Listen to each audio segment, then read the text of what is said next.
नमस्कार, बहुत बहुत स्वागत है आप सभी का मॉर्निंग प्राइम में। मैं हूं आपके साथ में हितेश व्यास। दिन भर आज क्या कुछ खास रहने वाला है और दोनों ही राज्यों में विधानसभा चुनाव की सरगर्मियां धीरे धीरे पूरी तरह से शबाब पर चढ़ती जा रही हैं। चुनाव प्रचार अभियान में आज कौन से दिग्गज उतरने वाले हैं, इस पर बात करेंगे।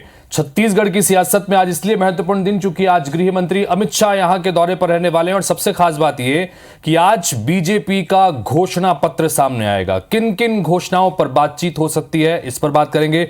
मध्य प्रदेश की सियासत से क्या दिन भर आज रहने वाला है, इस पर बातचीत करेंगे। तमाम और अहम खबरें, लेकिन शुरुआत करते हैं हेडलाइंस के साथ। आज जारी होगा छत्तीसगढ़ बीजेपी का घोषणा पत्र। संकल्प पत्र के नाम से जारी होगा मैनिफेस्टो। धान की एमएसपी और हेलीकॉप्टर से तीर्थ दर्शन समेत कई बड़े वादों का हो सकता है ऐलान। आज छत्तीसगढ़ में जुटेंगे बीजेपी के दिग्गज। गृह मंत्री अमित शाह पंडरिया में चुनावी जनसभा को करेंगे संबोधित। यूपी के सीएम योगी आदित्यनाथ अंतागढ़, डोंगरगांव और पंडरिया में करेंगे सभा। मल्लिकार्जुन खड़गे का आज छत्तीसगढ़ दौरा। दोपहर 12 बजे रायपुर पहुंचेंगे कांग्रेस अध्यक्ष। अभनपुर और चंद्रपुर में आम सभा को करेंगे संबोधित। आज विंध्य दौरे पर रहेंगे जेपी नड्डा। रीवा में रोड शो और 4 जनसभाओं को करेंगे संबोधित। संगठनात्मक बैठक भी लेंगे बीजेपी के अध्यक्ष। आज 10 विधानसभाओं में सीएम शिवराज की चुनावी सभा। खरगापुर, बीजावर, पथरिया, हटा में करेंगे प्रचार। उधर पीसीसी चीफ कमलनाथ मंदसौर और नीमच में करेंगे कैंपेन। सीएम भूपेश बघेल का चुनाव प्रचार जारी। आज पखांजूर के पुराना बाजार बस स्टैंड में जनसभा को करेंगे संबोधित। कांकेर में प्रधानमंत्री नरेंद्र मोदी का बड़ा चुनावी दाव। बोले छत्तीसगढ़ में हिंदी में होगा मेडिकल और इंजीनियरिंग की पढ़ाई। शराबबंदी पर भी कांग्रेस सरकार को घेरा। छत्तीसगढ़ में ईडी की छापेमारी। रायपुर के होटल में एक कुरियर से मिले 3.25 करोड़ रुपए। तो भिलाई में ड्राइवर असीम के घर से 1 करोड़ 80 लाख रुपए बरामद। रायपुर में आपसी विवाद में कोर्ट कर्मचारी पर जानलेवा हमला। गंभीर हालत में अधेड़ को अस्पताल में किया गया भर्ती। मुंबई के वानखेड़े स्टेडियम में भारत की शानदार जीत। टीम इंडिया ने श्रीलंका को 302 रन से हराया। आज लखनऊ में अफगानिस्तान और नीदरलैंड्स के बीच अहम मुकाबला।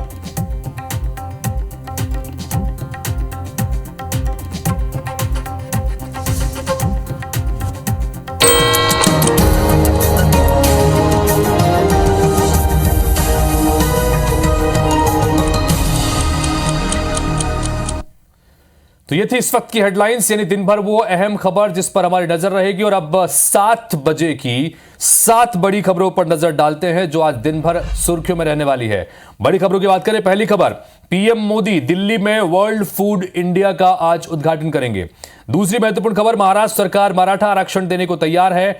तीसरी खबर, 25 अक्टूबर से अनशन कर रहे मनोज जारंगे ने अपनी भूख हड़ताल खत्म कर दी है, महाराष्ट्र की खबर है। फोन हैकिंग मामले में सरकार ने एप्पल को नोटिस भेज दिया है, चौथी खबर। पांचवी खबर, पाकिस्तान में 8 फरवरी को चुनाव होगा, महत्वपूर्ण खबर है। इधर छठवीं खबर, श्रीलंका को 302 रनों के बड़े अंतर से हराकर भारत ने वर्ल्ड कप में अपना सेमीफाइनल का टिकट पक्का कर लिया है। और आज की खबर की बात करें, वर्ल्ड कप में नीदरलैंड्स और अफगानिस्तान के बीच मुकाबला होगा। अफगानिस्तान अगर आज ये मुकाबला जीतता है तो ये उसके लिए आगे के लिए एक बड़ी खबर हो सकती है। बहरहाल आगे बढ़ते हैं और रायपुर से शुरुआत करते हैं। एक बड़ी खबर जो देर रात हमारे पास में निकल के सामने आई। भिलाई में ईडी ने छापा मारा है। लगभग 10 करोड़ रुपए बरामद किए गए हैं। होटल और घर में ईडी ने यह बड़ी कार्रवाई की है। एक ड्राइवर के यहां से 3 करोड़ रुपए बरामद किए गए हैं। भिलाई में बंद पड़े घर से 1.5 करोड़ रुपए बरामद हुए हैं। महादेव सट्टा ऐप से भी इस सबके तार जुड़ते नजर आ रहे हैं। पैसे का चुनाव में इस्तेमाल होने की आशंका है, इस तरह की खबरें निकल के सामने आ रही है। तो ये आप इस वक्त तस्वीर देख रहे हैं, ये नोटों की गड्डियां बरामद की गई हैं भिलाई में बंद पड़े एक घर से और एक ड्राइवर के घर से।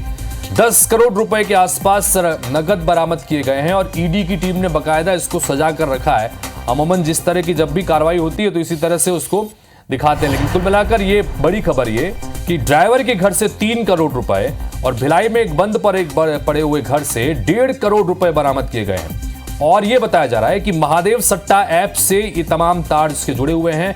पैसों का चुनाव में इस्तेमाल होने की आशंका है। इसके जरिए चुनाव में क्या पैसों का लेन देन हो रहा है, क्योंकि चुनावी खर्चे होते हैं और ऐसे में बड़ी रकम क्या इसके जरिए आ रही है।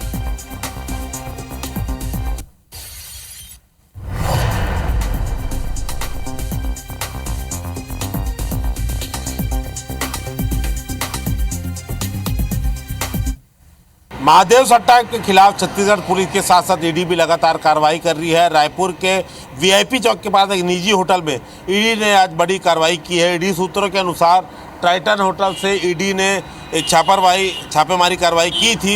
यहाँ पर बता दें कि एक गाड़ी से ईडी ने 3 करोड़ 18 लाख रुपए करीब जो है रकम बरामद की है। गाड़ी में कौन था, किसकी गाड़ी थी, क्या वो इस होटल पे रुका था, इस बारे में जानकारी नहीं मिल पाई है। लेकिन इस होटल से जो रकम बरामद की गई है, जो ड्राइवर पकड़ा गया है, उसकी निशानदेही पे आपको बता दें कि भिलाई के एक राजनीतिक पार्टी के व्यक्ति पर भी छापामार कार्रवाई की गई और उसके गाड़ी के जो उसका ड्राइवर है उसके यहाँ से भी बता दें कि लगभग 1.25 करोड़ रुपये पकड़ा गया है। तो भिलाई में हाउसिंग बोर्ड ब्लॉक 15 की एक कॉलोनी है, वहाँ पर छापामार कार्रवाई की गई। 1 करोड़ 18 लाख रुपए बरामद किया गया। तो कुल मिला के कह दें तो ईडी ने आज की डेट में महादेव सट्टा ऐप से जुड़े लगभग 5 करोड़ रुपए की बरामद की गई है। सबसे चौंकाने वाली बात यह है कि ये पूरी रकम बताई जा रही है कि यूएई से भेजी गई थी, चुनाव के चलते किसी राजनीतिक पार्टी के लिए भेजी गई थी और रायपुर के मार्फत ये भिलाई पहुँचनी थी। लेकिन बीच में ईडी ने कार्रवाई कर दी और यहाँ पर रायपुर में 3.25 करोड़ रुपए लगभग पकड़े गए और भिलाई में लगभग 1.25 करोड़ रुपए पकड़े गए। तो कुल मिलाकर ईडी ने 5 करोड़ रुपए बरामद किए हैं।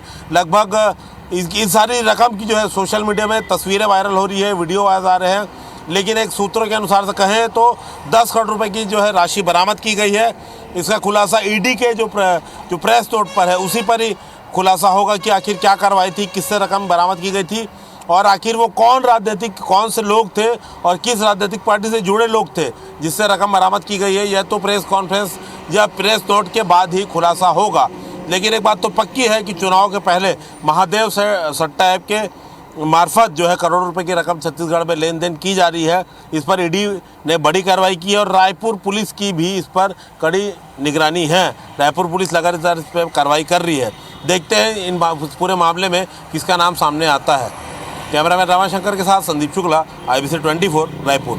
तो रायपुर और भिलाई में ईडी की ये कार्रवाई हुई है, ये महत्वपूर्ण कार्रवाई है चूंकि इसे चुनाव से जोड़कर देखा जा रहा है। और खबरें जिस तरह के हमारे सहयोगी ने भी बताया कि यूएई से बकायदा ट्रांजैक्शन हुआ है, ये पैसे यूएई से यहां पर भेजे गए हैं और मकसद था यहां के विधानसभा चुनाव में इन पैसों को खपाने का, उसके जरिए चुनाव के जो खर्चे हैं उसको करने का। बड़ी कार्रवाई हुई है, 10 करोड़ रुपए के करीब नकद हैं। अब इस मामले में कब किसकी गिरफ्तारी हुई है, कहां गिरफ्तारी हुई है, क्या मामला है, ये ईडी जब प्रेस नोट जारी करेगा या कोई प्रेस कॉन्फ्रेंस करेगा उसके बाद चीजें निकल के सामने आएगी। बहरहाल अब आपको बताते हैं कि छत्तीसगढ़ के चुनावी रण में होने वाले राजनेताओं के आज के दौरे क्या क्या हैं, कहां पर मुख्य दौरे रहने वाले हैं, कौन से बड़े नेता कहां रहेंगे। अमित शाह केंद्रीय गृह मंत्री आज पंडरिया के दौरे पर रहेंगे। पंडरिया सीट जहां पर इस बार दोनों नए प्रत्याशी उतारे गए हैं, बीजेपी की तरफ से भावना बोहरा के लिए प्रचार करेंगे। इस दौरान कवर्धा जिले के बीजेपी प्रत्याशी भी मौजूद रहेंगे। इधर कांग्रेस के राष्ट्रीय अध्यक्ष मल्लिकार्जुन खड़गे दोपहर 12 बजे के आसपास रायपुर पहुंच रहे हैं। वे अभनपुर और चंद्रपुर विधानसभा में चुनावी सभा को संबोधित करने के लिए पहुंचेंगे। खड़गे कांग्रेस प्रत्याशियों के लिए वोट मांगते नजर आएंगे। छत्तीसगढ़ के मुख्यमंत्री भूपेश बघेल पखांजूर के पुराना बस स्टैंड में सभा को संबोधित करेंगे। तो ये 3 बड़े चेहरे जो आज छत्तीसगढ़ के विधानसभा चुनाव के दौरान अपने प्रचार अभियान में लगेंगे। अमित शाह का दौरा इसलिए भी महत्वपूर्ण क्योंकि पंडरिया में जाने के बाद, जनसभा करने के बाद वापस रायपुर लौटकर वो आज घोषणा पत्र भी जारी करेंगे।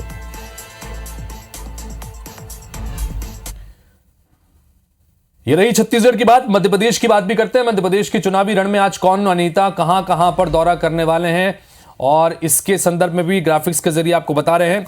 भाजपा के राष्ट्रीय अध्यक्ष जेपी नड्डा त्योंथर, सिरमौर, सेमरिया और रीवा में चुनावी सभा को संबोधित करेंगे। इसी तरह से मुख्यमंत्री शिवराज सिंह चौहान आज शाम 6 बजे से रात 10 बजे तक जबलपुर में एक रोड शो करेंगे और इसके बाद सभाएं करने का कार्यक्रम भी है। पीसीसी चीफ कमलनाथ आज मंदसौर और नीमच में चुनाव प्रचार करते नजर आएंगे। वे कांग्रेस प्रत्याशियों के लिए वोट मांगेंगे। तो दोनों ही राज्यों में ये प्रमुख नेता हैं जो आज चुनाव प्रचार अभियान में अपनी ताकत झोंकेंगे।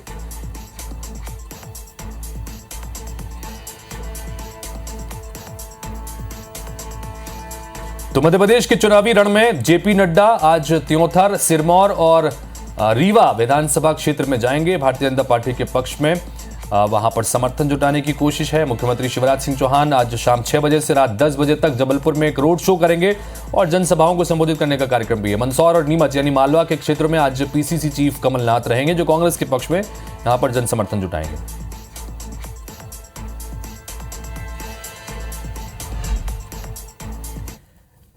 इधर रायपुर से बड़ी खबर, चूंकि आज बीजेपी अपना घोषणा पत्र जारी करेगी जिसे वो संकल्प पत्र कहते हैं।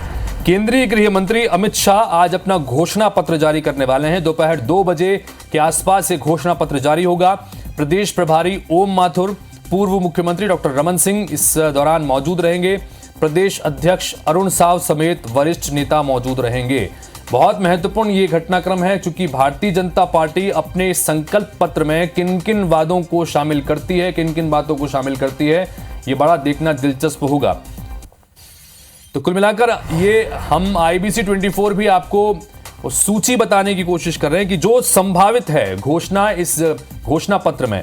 एक्सक्लूसिव जानकारी के साथ में हम आपको बता रहे हैं कि आज जब घोषणा पत्र जारी होगा तो आप उसमें ये घोषणाएं देख सकते हैं। हेलीकॉप्टर से तीर्थ दर्शन कराने के बाद बुजुर्गों को लेकर काशी अयोध्या भी जाएंगे। हर हाथ में हुनर और नौकरी की गारंटी, उद्योगों के साथ लिंकेज जो है उसके संदर्भ में भी कुछ महत्वपूर्ण ऐलान हो सकता है। और साथ ही प्रधानमंत्री ने कल कांकेर की सभा में ये कहा था कि उनकी सरकार अगर बनकर आती है तो सबको पक्का मकान देने की बात उनकी तरफ से की गई है। साथ ही इंजीनियरिंग और मेडिकल की पढ़ाई हिंदी में करने के संदर्भ में उन्होंने बात कही दी है। धान का समर्थन मूल्य 3000 से ज्यादा करने का ऐलान हो सकता है, ये बहुत बड़ी बात है। 2 नवंबर को बीजेपी का चूंकि जारी होने की पहली खबरें थी लेकिन आज ये जारी हो रहा है एक दिन बाद। महिलाओं को 1500 रुपए महीने देने का ऐलान भी इसमें संभव है। तो ये महत्वपूर्ण बात है। हेलीकॉप्टर से तीर्थ दर्शन कराने की बात, बुजुर्गों को लेकर काशी, हर हाथ में हुनर, यानी कि देखिए महिलाओं पर, बुजुर्गों पर, युवाओं पर और उद्योगों पर खास तौर पर इस घोषणा पत्र में फोकस रहेगा। एक्सक्लूसिव जानकारी आपको हम दे रहे हैं।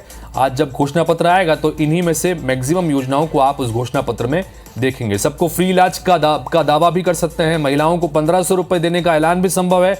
मध्य प्रदेश में 1250 रुपए ऐलान हुआ है, यहां पर 1500 रुपए का ऐलान संभव है।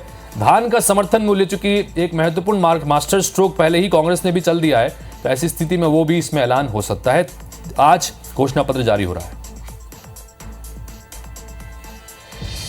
छत्तीसगढ़ विधानसभा चुनाव के दूसरे चरण के नाम वापसी का गुरुवार को आखिरी दिन था। अंतिम दिन 108 उम्मीदवारों ने अपना नामांकन वापस ले लिया।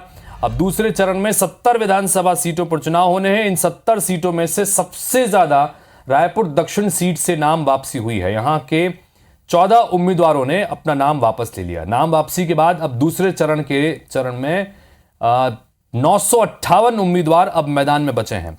अब कुल 958 उम्मीदवार 70 सीटों पर चुनाव मैदान में होंगे। तो वहीं लोरमी सीट से अंतिम दिन 3 प्रत्याशियों ने अपने नाम वापस ले लिए। अब 17 प्रत्याशी मैदान में हैं। भिलाई नगर में 3 उम्मीदवारों ने नाम वापस ले लिए हैं। अब 13 प्रत्याशी यहां से चुनाव मैदान में हैं। भिलाई की वैशाली नगर विधानसभा सीट से बीजेपी के बागी जयप्रकाश यादव को चुनाव चिन्ह आवंटित हो गया है। इसके अलावा निर्दलीय प्रत्याशियों के संदर्भ में भी कई जगहों पर आज दिक्कतों का सामना करना पड़ा, इसलिए क्योंकि लगातार इनको मनाने की कोशिश आखिरी वक्त तक वहां पर की गई, लेकिन आखिरी वक्त के बाद भी यहां पर उम्मीदवार नाम जब इन्होंने वापस नहीं लिया, अब वो मैदान में ताल ठोक रहे हैं। तो जो बागी होकर कांग्रेस से चुनाव लड़ रहे थे अब वो कांग्रेस के लिए मुसीबत बनेंगे, और जो बगावत करके बीजेपी के खिलाफ चुनाव लड़ रहे थे वो बीजेपी के लिए मुसीबत बनते नजर आएंगे।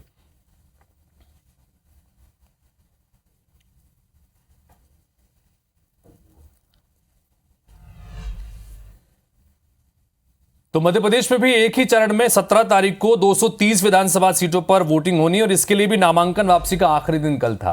सिलसिलेवार आपको बताते हैं कि किस दिग्गज बागी ने यहां पर नाम वापस ले लिया और कौन अभी भी मैदान में डटा हुआ है।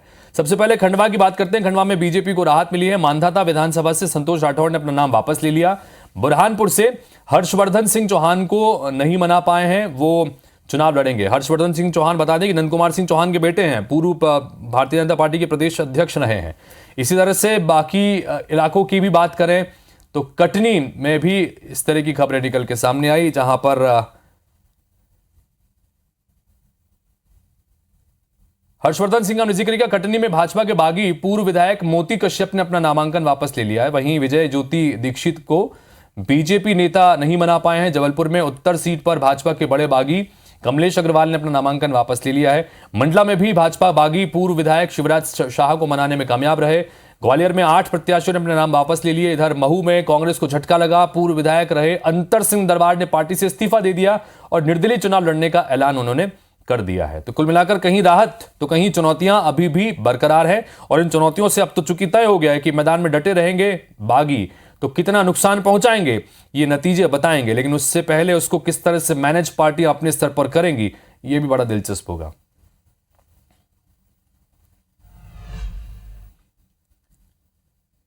रात से मध्य प्रदेश में कांग्रेस के राष्ट्रीय नेता ताकत झोंकने के लिए पहुंचेंगे और पार्टी प्रदेश में महाजनसंपर्क अभियान शुरू करेगी, जो अगले 15 दिन तक लगातार चलता रहेगा। इस दौरान राहुल गांधी, प्रियंका गांधी और मल्लिकार्जुन खड़गे प्रदेश में करीब 22 रैलियां करने वाले हैं। भोपाल में कांग्रेस की राष्ट्रीय प्रवक्ता सुप्रिया श्रीनेत ने बताया कि शुक्रवार से कांग्रेस का महाजनसंपर्क अभियान शुरू होगा। 15 दिनों में मल्लिकार्जुन खड़गे, प्रियंका गांधी और राहुल गांधी एमपी में ताकत झोंकेंगे। मल्लिकार्जुन खड़गे कटंगी, शाहपुरा में सभा करेंगे। 15 नवंबर को खड़गे बैतूल के अमला, 7 नवंबर को उज्जैन और ग्वालियर में जनसभा करेंगे। तो वहीं राहुल गांधी विदिशा, राजनगर, खजुराहो में चुनाव प्रचार करते नजर आएंगे। इसी तरह से 9 नवंबर को राहुल गांधी अशोकनगर में जनसभा करेंगे। जबलपुर ईस्ट और वेस्ट में पदयात्रा भी होगी। 10 नवंबर को सतना में राहुल गांधी चुनावी सभा संबोधित करेंगे।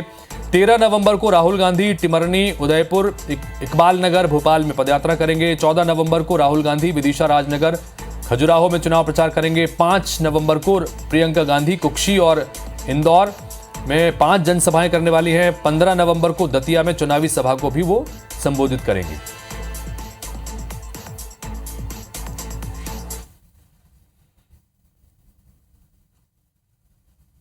ताबड़तोड़ जनसंपर्क अभियान होने वाला है और हमारे सर्वोच्च नेताओं से लेकर जो सदा वंदनीय कार्यकर्ता हैं, उनकी कोशिश यह है कि 230 विधानसभाओं को हम टच करें और तमाम ऐसे कार्यक्रम अगले 15 दिनों में हैं जो इस महाजनसंपर्क अभियान का एक पार्ट है।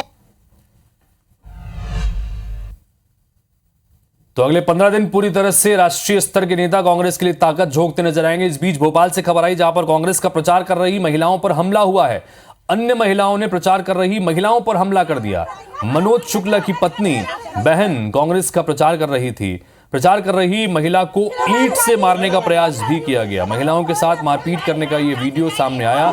अशोका गार्डन थाना क्षेत्र का यह मामला बताया जा रहा है, जहां पर कांग्रेस के पक्ष में कुछ महिलाएं प्रचार करने के लिए पहुंची थी, लेकिन वहां पर किसी बात को लेकर आपस में महिलाओं में उलझन हो गई और मामला मारपीट तक पहुंच गया। मनोज शुक्ला की पत्नी और बहन यहां पर चुनाव प्रचार करने के लिए पहुंची हुई थी।